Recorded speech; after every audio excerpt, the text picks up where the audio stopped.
Berlin, 1942. The air in the German capital carried the stench of ash and authority. Every morning, the Gestapo headquarters on Prinz Albrechtstrasse hummed with the machinery of terror, typewriters clacking out arrest warrants, boots echoing down marble corridors, and somewhere in the basement screams that no one acknowledged.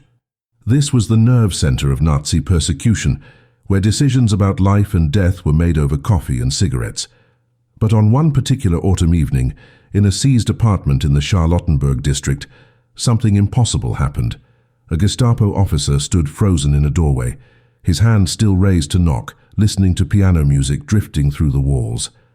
The melody was Schubert's Impromptu in G-flat major, and it stopped him cold.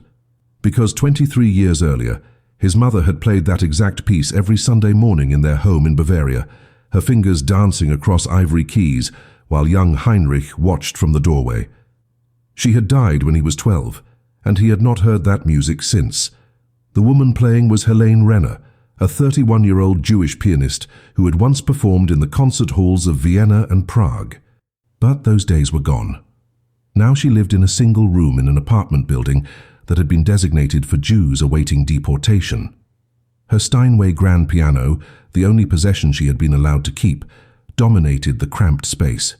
Every other piece of furniture had been confiscated or sold for food.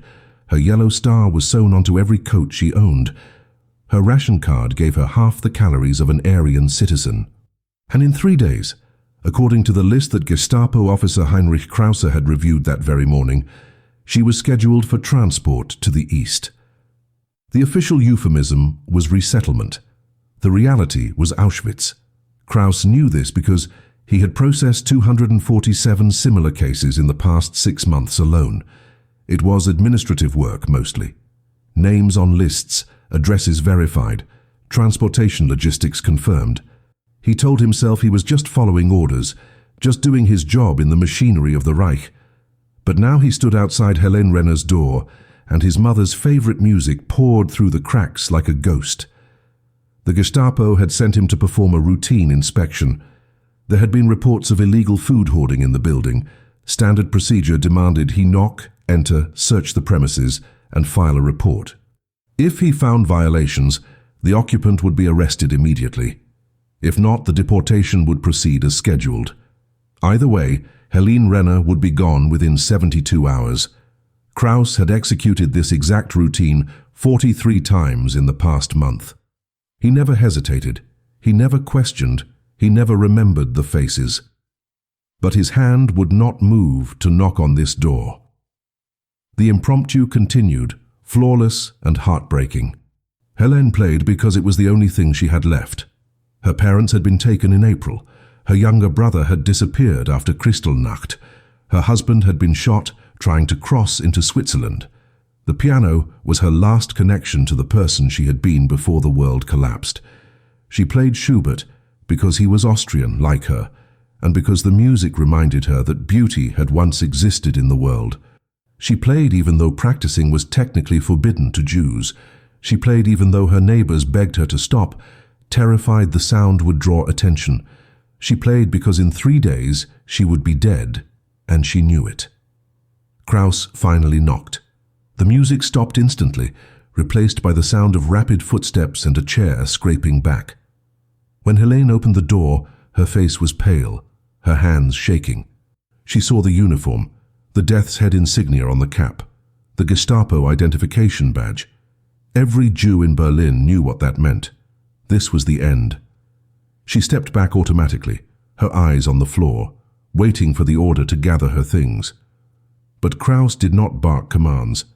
He stood in the doorway looking past her to the piano, his face unreadable. Then he spoke, and his voice was quiet, almost gentle. He asked her if she knew any other Schubert pieces. What happened next would determine whether Helene Renner lived or died. But to understand why this moment was even possible, you need to know the truth about life under the Gestapo and the terrible choice this officer was about to make. The Gestapo was not simply a police force. It was the instrument of ideological extermination, operating outside the law with powers that even regular SS units envied. By 1942, it employed over 32,000 agents across occupied Europe. each one vetted for loyalty to the Führer and indoctrinated in the principles of racial purity. Heinrich Krause had joined in 1938, fresh from law school, believing the propaganda that he would be protecting Germany from enemies within. He had been 24 years old, ambitious, and eager to prove himself. His father, a decorated officer from the First World War, had pressured him into service. The Gestapo promised advancement, respect, and power. What it delivered was something else entirely. Within 6 months, Krause had witnessed his first execution. Within a year, he had signed his first deportation order. Within 2 years, he had stopped feeling anything at all. Or so he told himself. Helene's question hung in the air of her tiny room.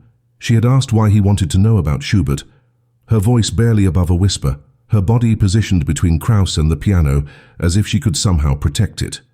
But Krause did not answer. Instead, he stepped fully into the apartment and closed the door behind him.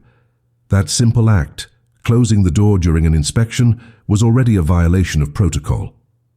Gestapo procedure required doors to remain open during searches so that fellow officers in the building could monitor for resistance or escape attempts. A closed door meant privacy, and privacy, in the machinery of the Reich, was dangerous. Krause moved slowly through the room, his eyes cataloguing everything. The empty cupboards, the thin mattress on the floor, the single coat hanging on a hook, the yellow star sewn with precise, even stitches, and dominating it all, absurdly grand in the cramped space, the Steinway piano.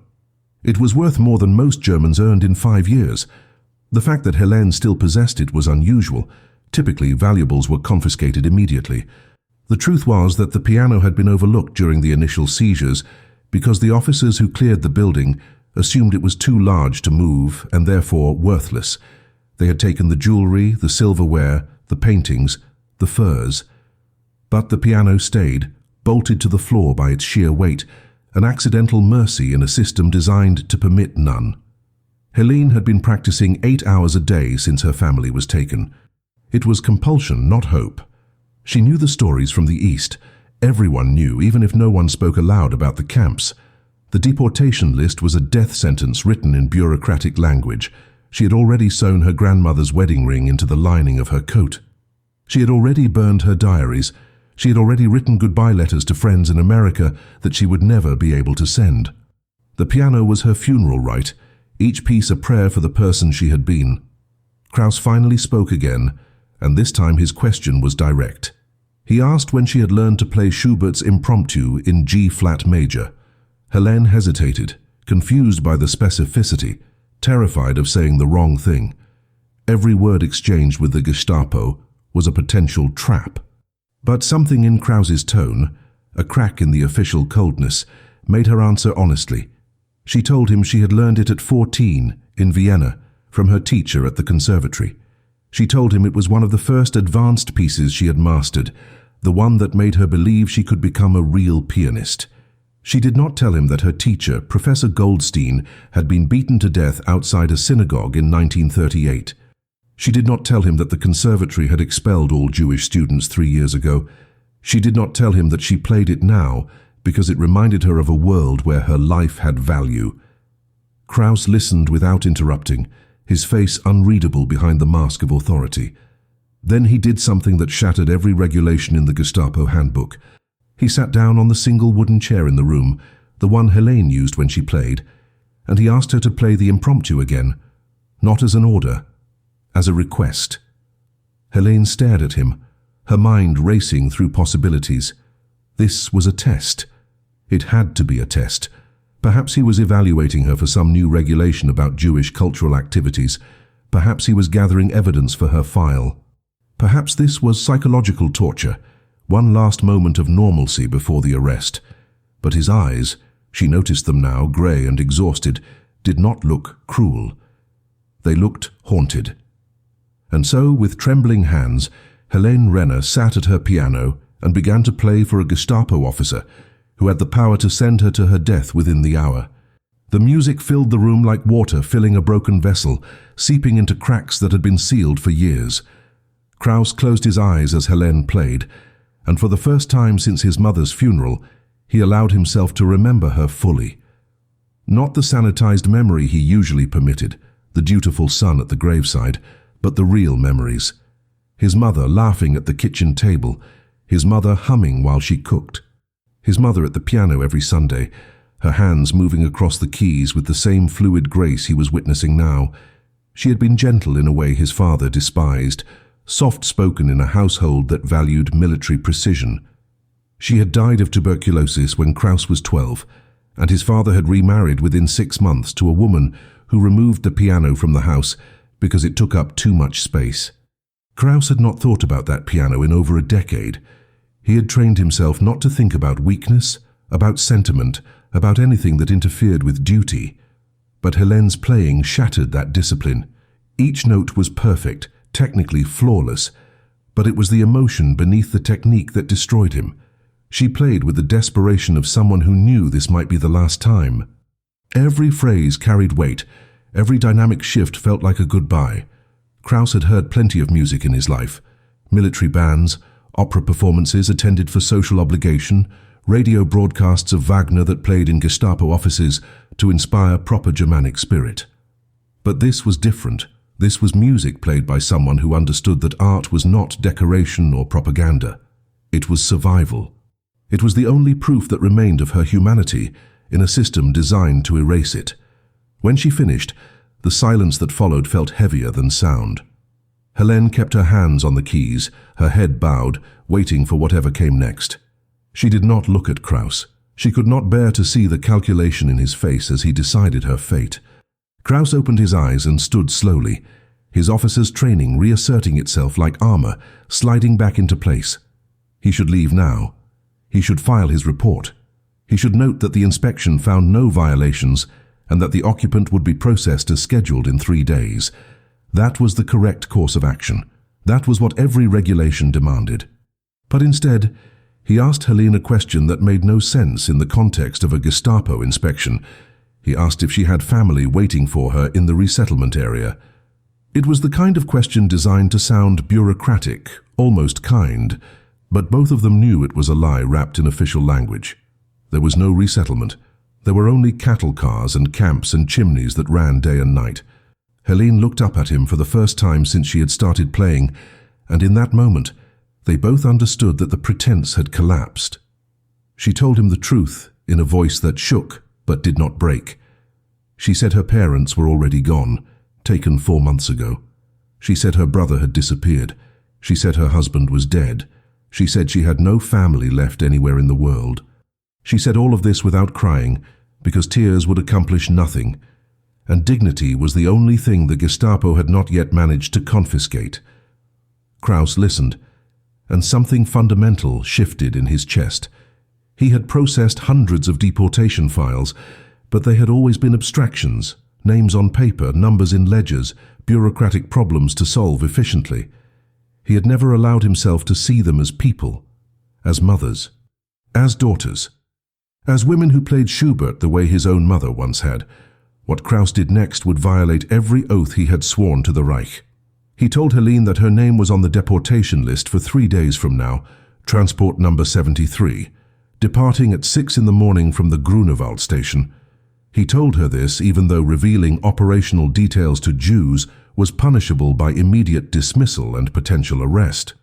He told her because some part of him, the part that had died with his mother, the part he thought he had successfully buried, had woken up again. And then he told her something even more dangerous. He said he would return tomorrow night. He did not say why, he did not explain what he intended, but the implication hung in the air between them like a fragile thread. Helene understood. This Gestapo officer, this instrument of her destruction, was offering her something impossible. He was offering her a chance. Krause left the apartment building and walked directly to a beer hall 3 blocks away, a place where off-duty Gestapo officers gathered to drink and complain about the tedium of occupation bureaucracy. He needed to be seen there, needed to establish an alibi for the evening, needed to behave exactly as he always did, so that no one would question his activities. He ordered schnapps and sat at his usual table with 3 colleagues who were discussing the latest directive from Heinrich about processing efficiency in the deportation system. They wanted to increase the numbers, streamline the logistics, reduce the time between arrest and transport. One officer bragged that his district had processed 312 Jews in a single week. Another complained that his quota was impossible to meet because too many were dying of starvation before the trains arrived. They spoke about human beings the way factory managers discussed defective machinery. Krause nodded at the appropriate moments, laughed at the dark jokes, and drank enough to seem relaxed, but not enough to lose control. No one suspected that anything had changed, but everything had changed. For the first time in 4 years of service, Krause was planning to actively subvert the Reich. He had not yet formulated a complete plan. The specifics were dangerous to even think about in detail. But the broad strokes were forming. He would need false papers. He would need a safe location outside Berlin. He would need contacts in the underground resistance networks that he knew existed, but had never bothered to infiltrate, because they seemed insignificant compared to the power of the Gestapo. Most critically, he would need to make Helene Renner disappear from the official records without triggering an investigation. A missing Jew would normally prompt immediate action, searches, interrogations, reprisals against neighbors who might have hidden her. But if her disappearance could be explained as an administrative error, a misplaced file, a bureaucratic confusion in the vast machinery of deportation, then perhaps no one would look too closely. Krause had access to the central registry, the master files that tracked every Jew remaining in Berlin. He also had the authority to issue travel permits for prisoners being transferred between facilities, a power he had used dozens of times for legitimate purposes. The system was designed to be efficient, but efficiency created vulnerabilities. Too many clerks, too many departments, too many overlapping jurisdictions. A document signed by a Gestapo officer was rarely questioned. A file that went missing in transit between offices could disappear for weeks before anyone noticed. And in the chaos of late 1942, with deportations accelerating and the Eastern Front consuming resources, the bureaucracy was stretched thin. Small errors were common. People fell through cracks. Not often, but it happened. Krause knew this because he had personally investigated 3 cases where Jews had temporarily vanished from the system due to clerical mistakes. In 2 cases, they were eventually found and processed. In one case, the file was never located, and after 6 months the matter was closed and forgotten.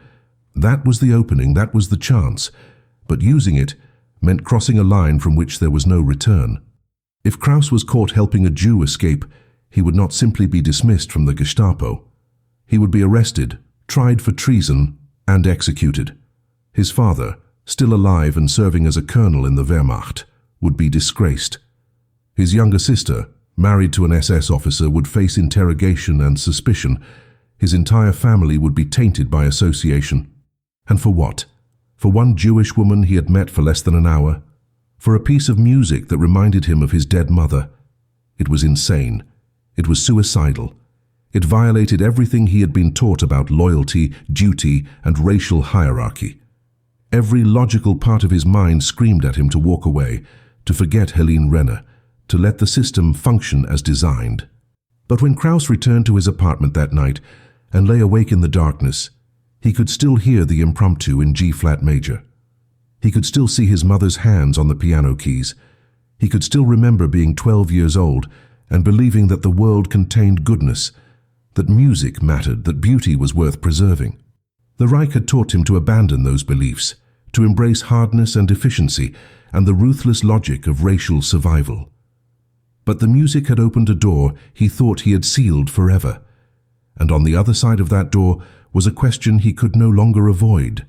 If he let Helene Renner die without trying to save her, what would be left of the person he had been before the uniform, before the oath, before the machinery of murder had turned him into something unrecognizable?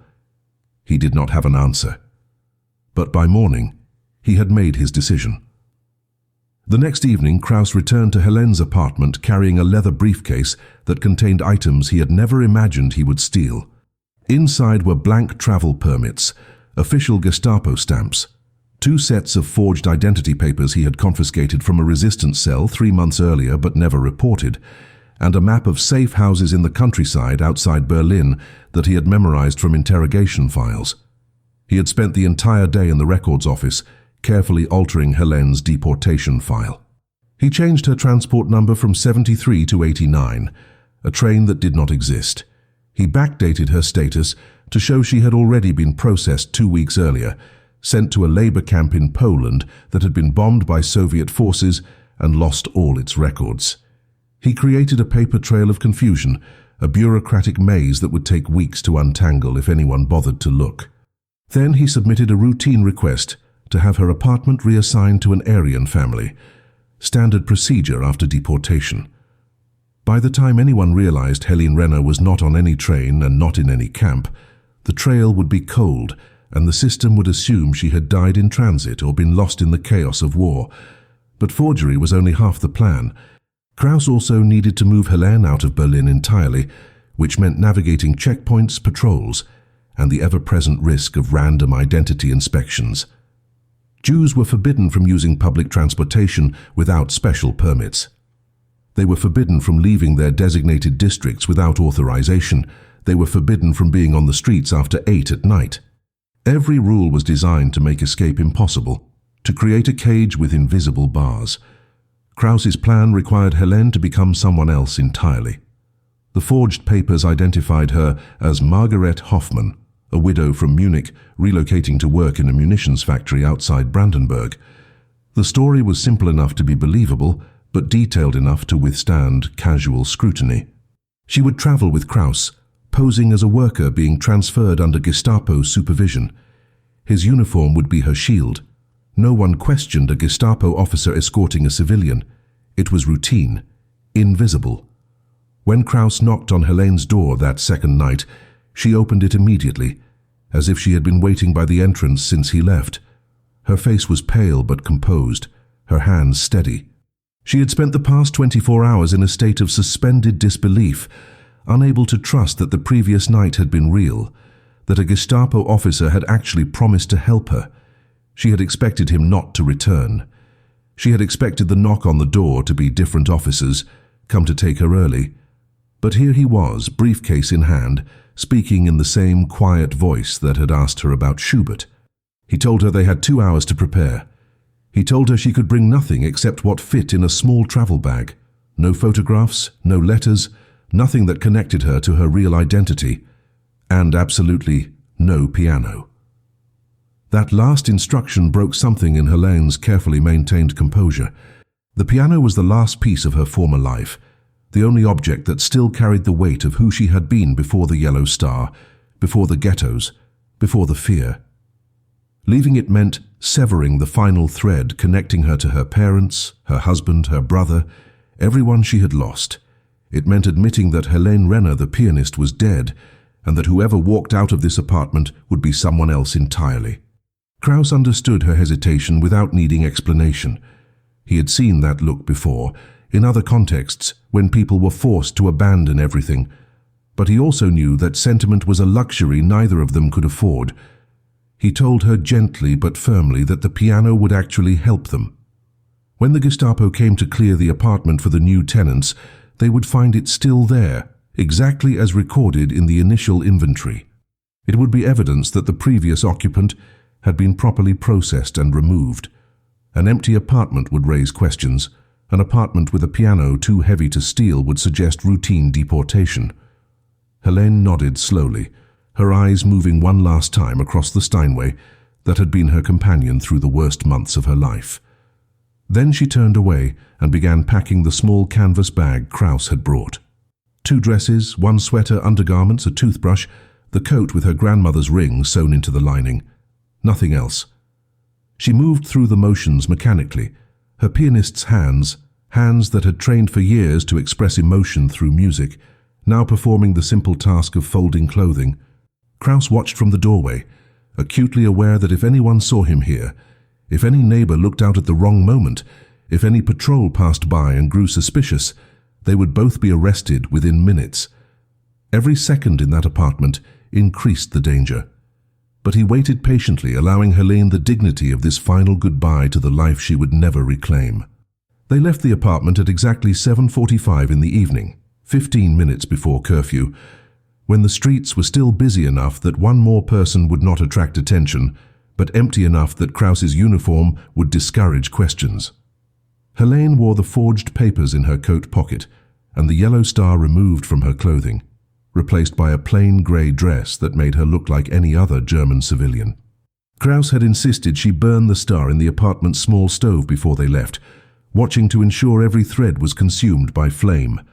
That piece of fabric was evidence, a connection to her real identity that could not be allowed to exist.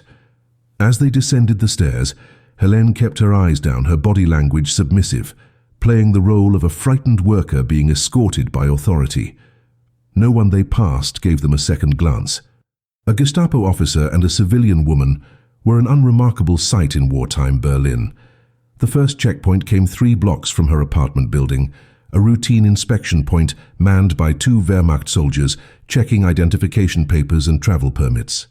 Krause had passed through this checkpoint dozens of times and knew both guards by sight. He approached with the confidence of rank, his credentials already extended. Helene trailing 2 steps behind as instructed. The younger guard snapped to attention immediately, barely glancing at Krause's papers before waving him through.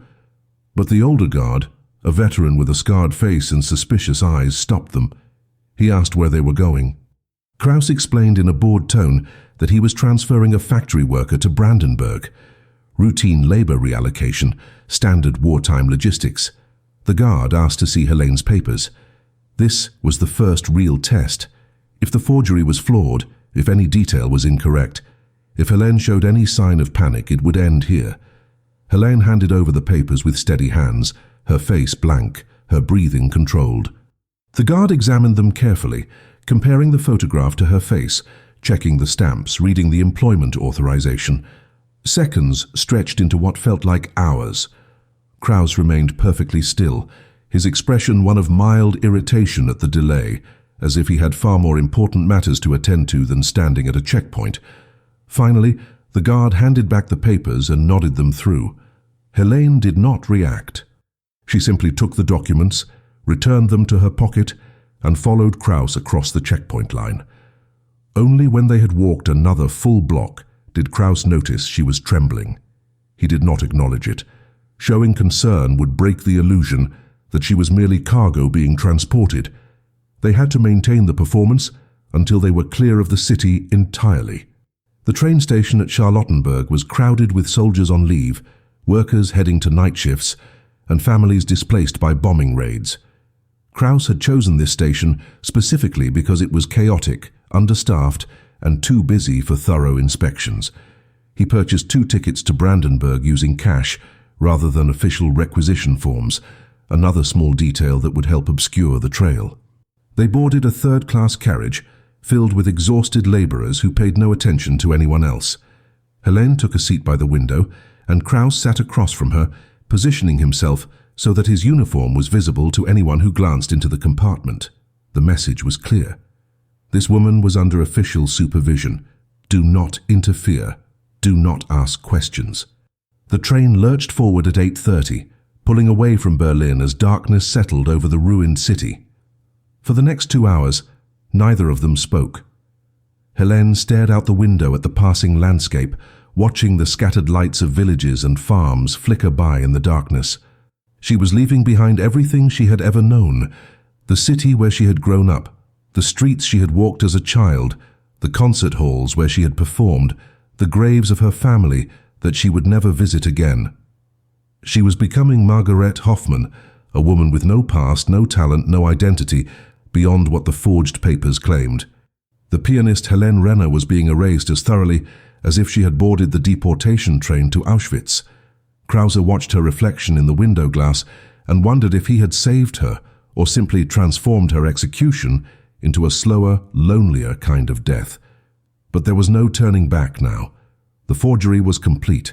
The records were altered. The escape was in motion. All they could do was continue forward into a future neither of them could predict, built on a foundation of lies that would need to be maintained perfectly for as long as the Reich endured. The safe house was a farmstead 20 kilometers outside Brandenburg, owned by a widow named Frau Eichel, whose son had been killed at Stalingrad 6 months earlier. Krause had discovered her name in the files of a resistance network he had helped dismantle the previous year.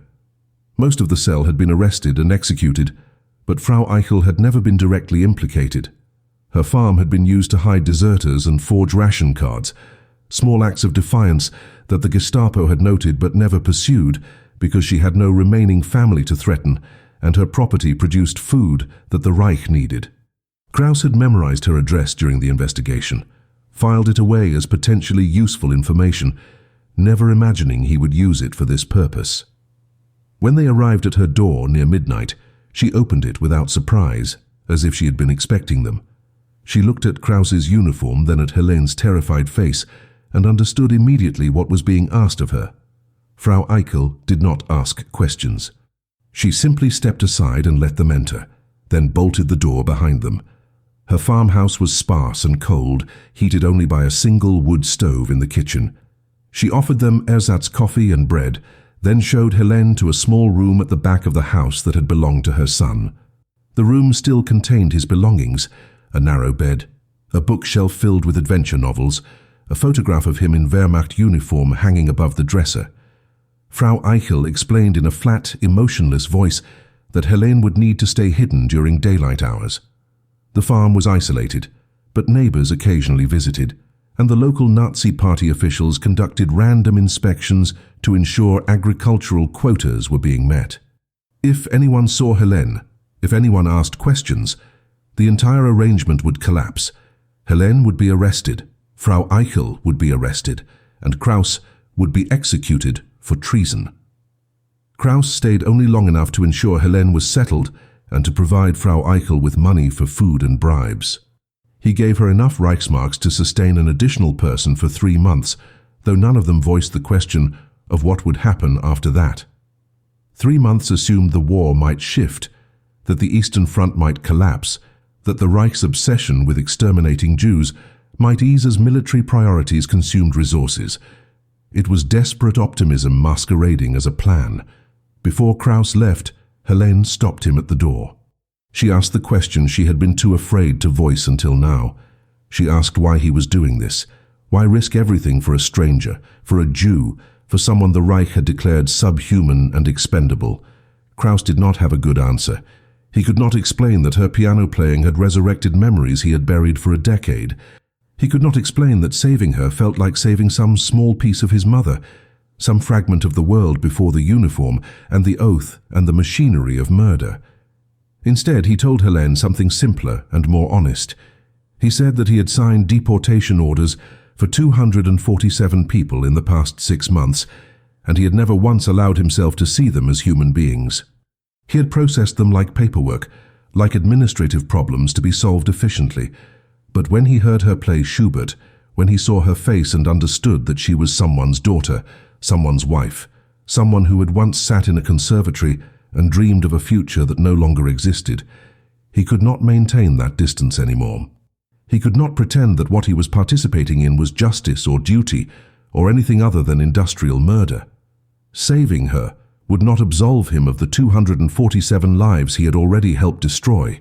It would not erase his complicity in the machinery of the Holocaust, but it would prove to himself that he was still capable of choosing something other than obedience. Helene listened without interrupting, and when he finished, she did something unexpected. She thanked him, not effusively, not with gratitude that assumed her survival was certain, but with a quiet acknowledgement that he had given her a chance when the entire apparatus of the state had declared she deserved none. Then Krause left, walking back through the winter darkness to the train station, returning to Berlin before dawn, slipping back into his uniform and his office and his role as if nothing had changed. But everything had changed. He had crossed the line from passive participant to active resistor, and now he would need to maintain the lie perfectly every single day until either the Reich collapsed or he was discovered and destroyed. The first crisis came 11 days later. Krause was reviewing deportation reports in his office when his supervisor, Sturmbannführer Dietrich, entered without knocking and dropped a file on his desk. The file was Helene Renner's. Dietrich explained that there had been a discrepancy in the processing records for Transport 73. The manifest showed 142 Jews loaded onto the train, but the receiving camp in Poland reported only 141 arrivals. Someone was missing. The camp administrators assumed one had died in transit, which was common, but the body count did not match the paperwork.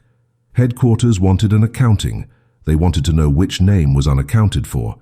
And according to the cross-reference, Helene Renner's file showed conflicting information.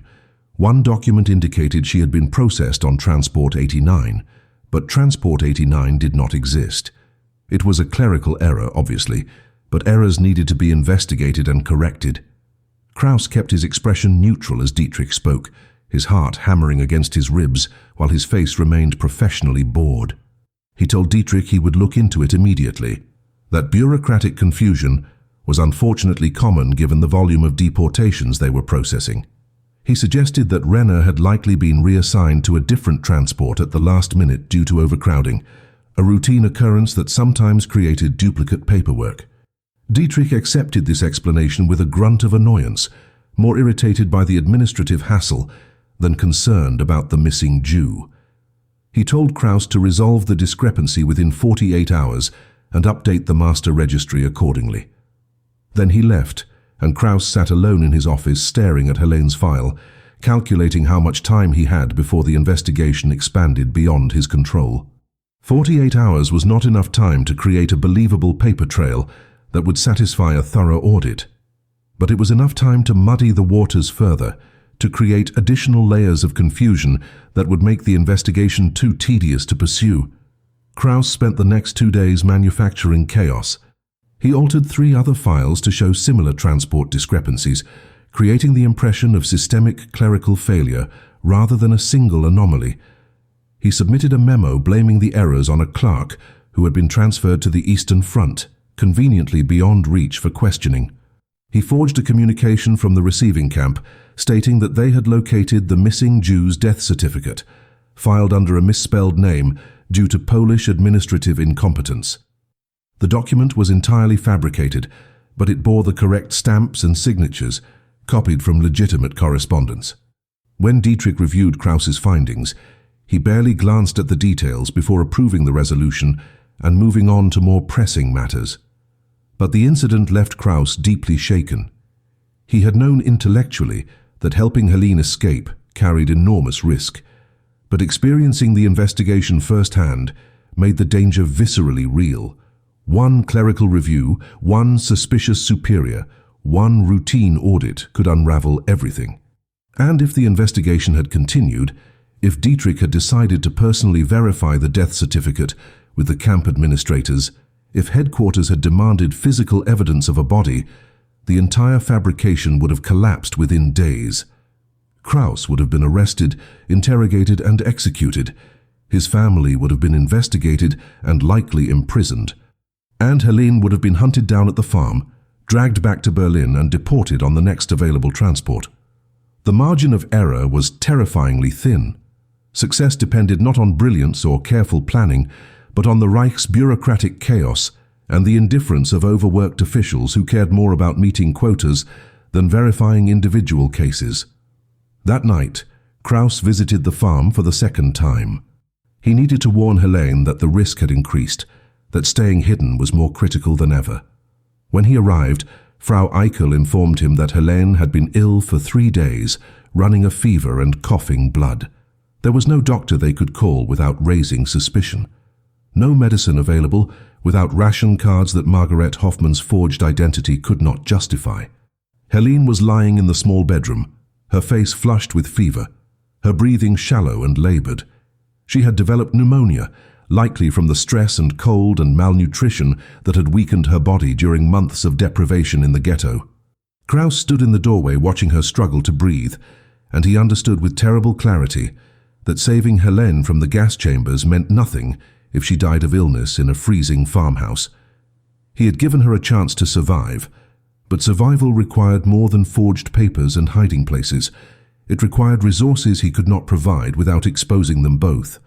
And for the first time since this began, Krause confronted the possibility that his plan would fail not because of Gestapo efficiency, but because of simple, brutal reality. Krause stole the medicine from the Gestapo's own medical supplies. It was a reckless move, but desperation had eroded his caution. He waited until the night shift, when only 2 clerks staffed the headquarters building, then used his rank to access the storage room where confiscated medical supplies from Jewish hospitals were kept. Antibiotics, sulfanilamide powder, fever reducers, all of it seized during ghetto liquidations and stored for potential military use. He took enough to treat Helene's pneumonia, but not so much that the inventory discrepancy would trigger immediate investigation. Then he forged a requisition form claiming the supplies were needed for a field interrogation, a plausible excuse that would buy him a few weeks before anyone questioned it. He delivered the medicine to the farm at 2 in the morning, waking Frau Eichel and instructing her on dosages and treatment. Helene was barely conscious when he arrived, her fever peaking at dangerous levels. He stayed until dawn, watching her breathe, wondering if this rescue would end with him burying her in an unmarked grave behind the farmhouse. But Helene survived. The fever broke after 4 days, and slowly, painfully, she began to recover. Frau Eichel nursed her with the same grim determination she applied to everything, feeding her thin soups made from rationed vegetables and keeping her warm with blankets that smelled of mothballs and old grief. As Helene's strength returned, she began helping with small tasks around the farm, mending clothes, preparing meals, cleaning the rooms that Frau Eichel could no longer maintain alone. The work was mindless and exhausting, nothing like the intellectual precision of piano performance, but it gave Helene purpose. It allowed her to contribute rather than simply hide, and in the routine of daily labor, she began to construct a fragile new identity. Margaret Hoffmann was not a pianist. She was a widow, a worker, a woman whose past was deliberately vague and whose future extended only as far as tomorrow. Weeks became months. Winter deepened into the brutal cold of early 1943. The war news from the East grew increasingly desperate as the Wehrmacht suffered catastrophic losses at Stalingrad. The regime's propaganda insisted victory was certain, but even loyal Nazis could read between the lines of the official statements. The Reich was losing, slowly, bloodily, but undeniably. In Berlin, Allied bombing raids intensified, turning entire neighborhoods into rubble. The Gestapo became even more paranoid and ruthless, convinced that saboteurs and resistance cells were operating everywhere. Random inspections increased. Denunciations by neighbors skyrocketed as people tried to prove their loyalty by reporting anyone suspicious. And Krause, still working in his office, still signing deportation orders, still maintaining the facade of the perfect Nazi officer, felt the walls closing in. He visited the farm less frequently now, not because he wanted to abandon Helene, but because each visit increased the risk of surveillance or discovery. The Gestapo had begun tracking its own officers more carefully, looking for signs of defeatism or disloyalty. Krause's activities were scrutinized. His travel was monitored. His associations were noted. He could not afford unexplained absences or suspicious behavior. So he stayed away, trusting Frau Eichel to keep Helene safe, sending money through intermediaries, hoping that silence meant success rather than catastrophe. But the distance tormented him. He had no way of knowing if Helene was still alive, still hidden, still safe. He had committed treason and risked everything to save her, and now he could not even verify that his sacrifice had meant anything. Then in March of 1943, everything collapsed.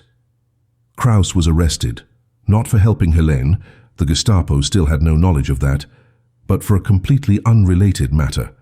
One of the forged documents he had confiscated from the resistance cell months earlier, the same documents he had used to create Helene's false identity, had been traced back to him through serial number analysis. An overzealous investigator noticed that Krause had logged the seizure of 12 forged papers, but only submitted 11 to evidence. The discrepancy was minor, easily explained as clerical error. But in the paranoid atmosphere of late-war Berlin, even minor discrepancies warranted interrogation.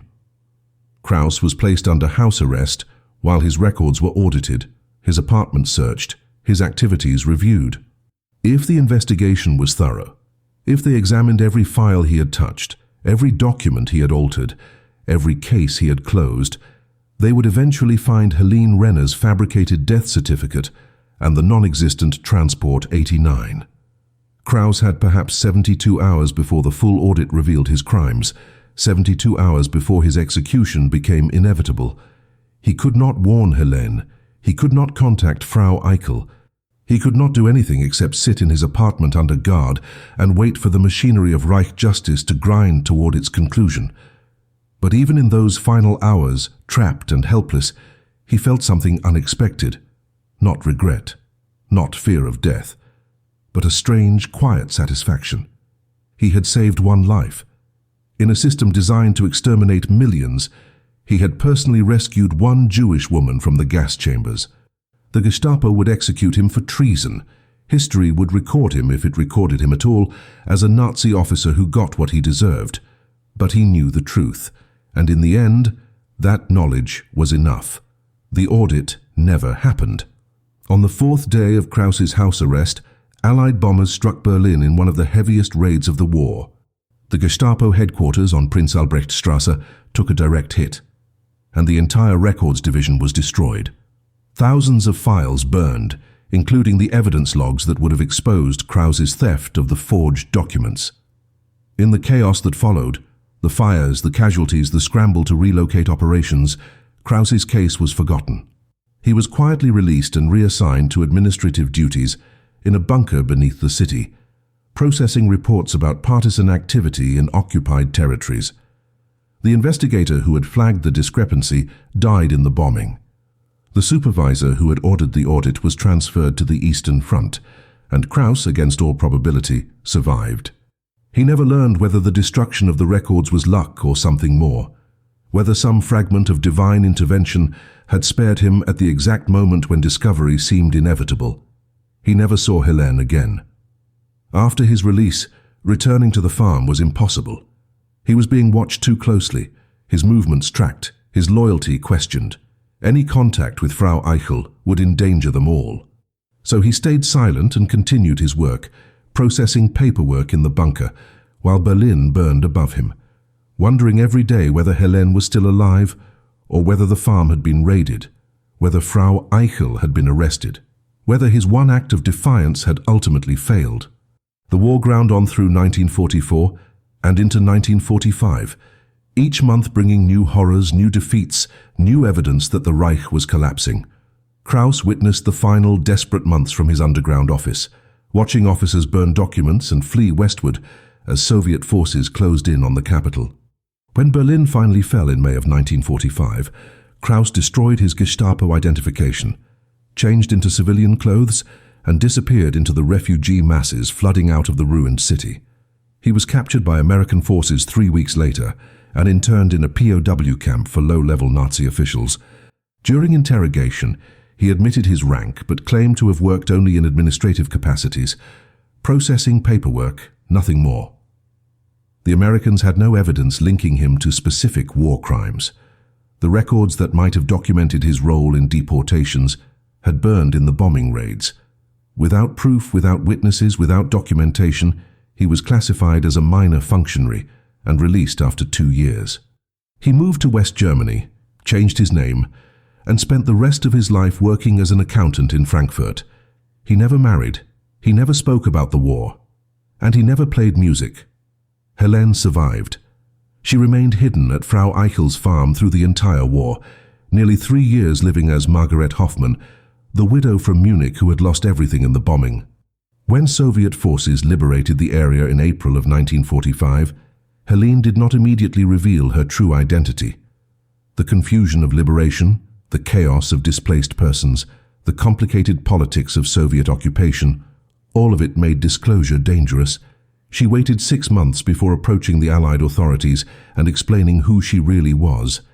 By then, records were so fragmentary that verifying her story was nearly impossible. But a Jewish aid organization eventually confirmed her identity through pre-war concert programs and conservatory records. She was recognized as a Holocaust survivor and given assistance to emigrate. In 1948, Helene moved to New York City and slowly, painfully, rebuilt her life as a pianist.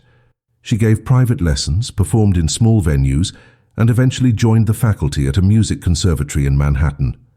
She married in 1952, had 2 children, and lived to the age of 87.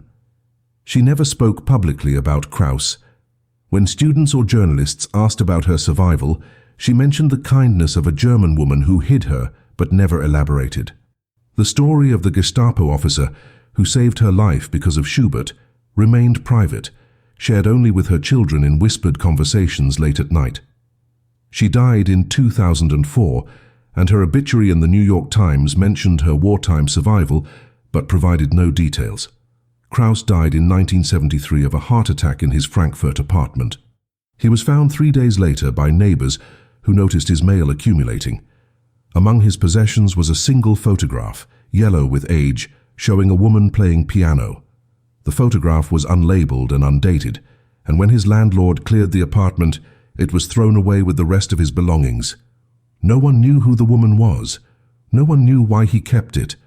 The connection between Heinrich Krause and Helene Renner was lost to history, erased as thoroughly as the Gestapo records that had burned in 1943. What remained was only this. In the machinery of industrial murder, one man heard music and remembered his humanity, and one woman lived because he chose for one moment to be something other than what the Reich had made him. That is the story they never told you. That is the truth hidden in the archives, and that is why this moment, this decision, this piece of music still matters today.